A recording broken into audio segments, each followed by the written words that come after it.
Welcome to Coffee with Kehoe, June 2023 version. For the next few months, we're going to be talking about technology leadership and doing a series on technology leadership and the evolution of the CIO role over the last number of years and the responsibilities and some of the leadership principles from my background of 20 years as a public sector CIO. So my experience in my 20 years of public sector CIO experience includes 8 years at the Department of Licensing in Washington State, 7 years as the CIO for King County, Washington, and then 3+ years as the CIO for Los Angeles County, and then returning to the state of Washington as the state CIO in 2021. Where presently I'm serving. All of these years, I have seen the evolution of the CIO position change dramatically. And in this series, I'm going to be talking to you about the evolution of the CIO role and what I've seen, and also some of my leadership principles that have developed in those 20 years, and talk about areas of responsibility for the CIO position that I think are critical to success. Okay, so let's start with some leadership principles that are important to me and that I've developed over my years as a CIO and in technology leadership. These principles are really guiding principles for me in terms of how I lead my organization and how I've led other organizations. And these principles also define how the culture of the organizations I've been in are developed as well. So let's go through a couple of these and talk about the importance of these from my perspective and see if this resonates with you. So the first one is being your unique self. It's really important to understand that each of us bring to leadership a unique perspective, our own personalities, our own styles, and that there's not one style of leadership that's better than the other. Oftentimes, when someone gets into leadership, they think they have to, act and perform like maybe a mentor or someone they respect. And it's really important not to do that. There's great takeaways from watching other leaders, those that you admire, and also lessons from leaders that you don't want to emulate.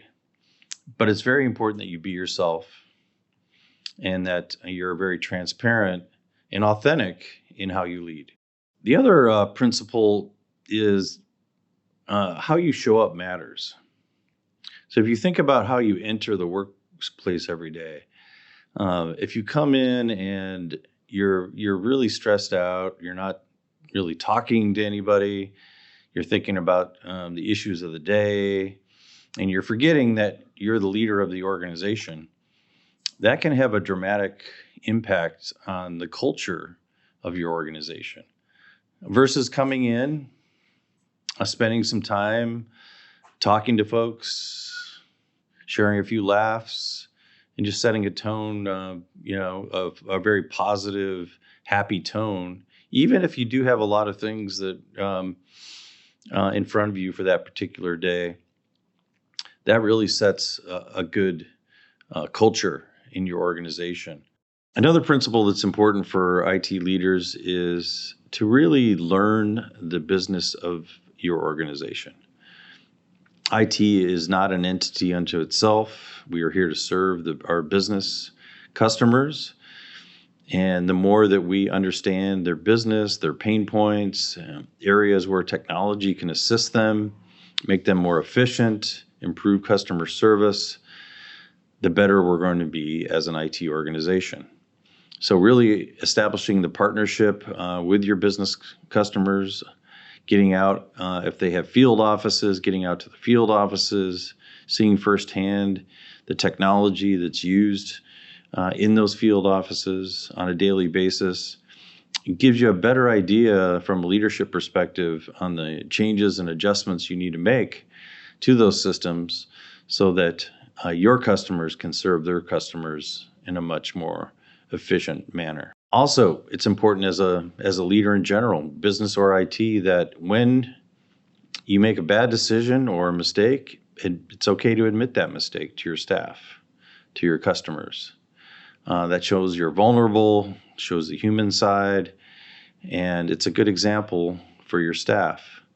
Walking into a meeting and saying, that decision that I made last week wasn't the right decision. We need to pivot and adjust, and asking for guidance on that sets a culture where it's okay to make a mistake. It's okay to fail. You learn from it, you move on, and it starts with you as a leader. Another important principle: take care of yourself and your family. Especially we learned this during COVID. Even though we were working remote, there was a lot of organizations where people actually worked a lot longer hours. They were at home, so it was easy to get up early and start working and then work late. So it's really important that you take care of yourself. You take your vacations, you get away, you get away from your phones and email.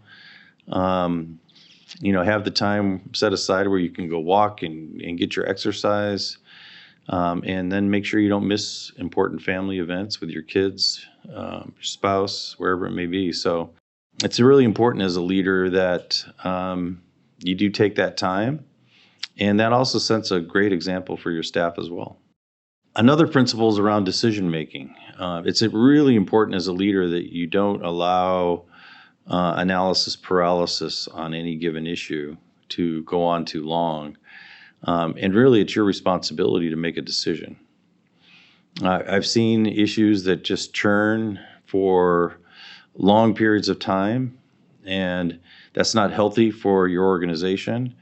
And you have to have that awareness and sense of when to step in and make a decision where you've heard all sides of the issue. If you don't do that, that's going to hurt your organization. Things will stall.